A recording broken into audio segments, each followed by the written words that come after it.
DPI Tamil News. போலி ஆவணங்கள் தயார் செய்து நில அபகரிப்பு செய்த நபர்கள் மீது நடவடிக்கை எடுக்க கோரி மாவட்ட காவல் கண்காணிப்பாளர் அலுவலகத்தில் அளித்த நபர் தருமபுரி மாவட்டம் பாலக்கோடு வட்டம் எரணஅள்ளி ஊராட்சிக்குட்பட்ட பூந்தோட்ட பள்ளம் கிராமத்தில் வசித்து வரும் சின்னசாமி மகன் வீரமணி என்பவர் தனது தந்தை மற்றும் தாயார் முனியம்மாள் ஆகியோரின் ஆதார் அட்டையில் உள்ள புகைப்படத்தை நீக்கிவிட்டு இறந்தவரின் எனது தந்தை மாரிமுத்து ஆதார் அட்டையில் இருந்த புகைப்படத்தை நீக்கிவிட்டு மற்றொரு புகைப்படத்தை வைத்து நில அபகரிப்பு மோசடிகள் ஈடுபட்ட நபர் மீது நடவடிக்கை எடுக்க கோரி மாவட்ட காவல் கண்காணிப்பாளர் அலுவலகத்தில் புகார் மனு அளித்ததால் பரபரப்பு ஏற்பட்டுள்ளது.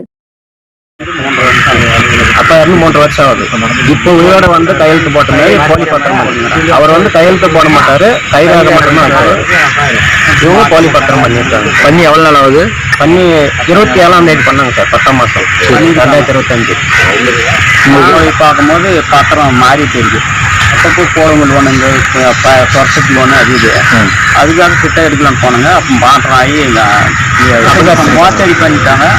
அதனால நம்ம உயிருக்கு பாதுகாப்பு வேணும்ட்டு இங்க வந்து கொடுத்துருக்குங்க. இது தெரிஞ்சு எங்களுக்கு தெரிஞ்சதுனால எங்களை மிரட்டுறாங்க சார்.